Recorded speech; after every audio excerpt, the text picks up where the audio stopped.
Today we're doing a tutorial for how to clean your Mahlkonig E65 or E80 grinder. This is a 3-minute job, roughly, that you'll be looking to do once a week, just to keep the quality of your coffee grinds consistent and tasting great. For this, you'll need 3 things. You'll need a T20 Torx screw, a flathead screwdriver, a brush, and of course, a hoover. So let's get started. So here we are with our E80 grinder. This is the slightly larger model, but all this applies to an E65. The first thing we'll be doing is grinding off any of the coffee left inside the grinding chamber. This is so that when we're finished, we can put the hopper chute back in and we're not scooping beans out when we try and clean it. First, we're going to shut this to prevent any beans coming in whilst we clear it out. And you can get a cup if you'd like to grind this off and not make a mess.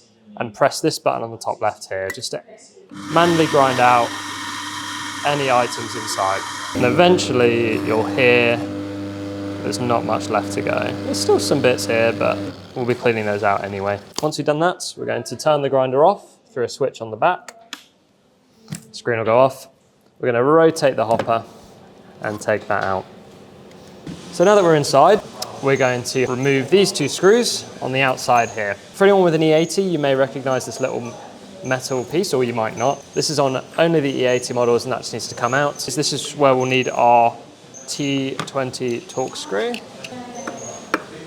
So we're going to loosen these screws, not remove, just loosen. These don't need to come out, they just need to be loosened. So once we've done that, we're gonna get 2 fingers, pull the sides and twist, and that should move like that, allowing you to pull up.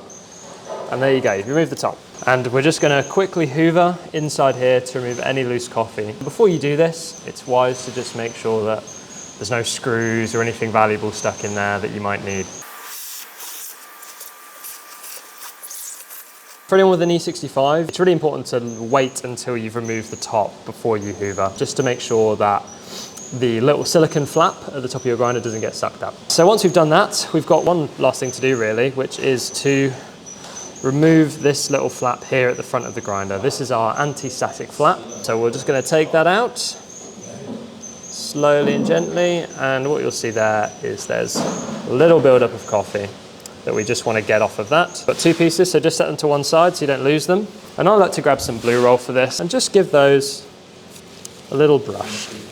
And there we go, that's nice and clean. Just check your metal as well. Lastly, before we finish, we need to make sure these go back in the correct way. So this is an anti-static flap. The idea is that coffee passes through it and it breaks down any clumps in the coffee.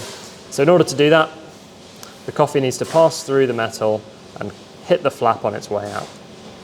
If it's placed like this and your coffee is coming through like that, the coffee's not going to be able to pass through, which will give you really clumpy, messy coffee and will run the risk of damaging your grinder. It means it goes back in there like that.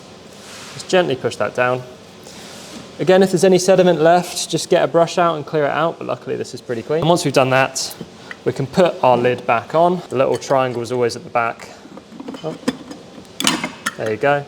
And then twist that back, grab your screw again, and then twist that back. You don't need a T20 for this if you have a flathead. You can always use your stubby for your shower screens. So we're going to pop back in our little collar there if we have one, and then put our hopper back on there. And we're all done. And that's it. We'll be doing more of this kind of content in the future, so do stay tuned for more tech tips and everything coffee. Thanks for watching.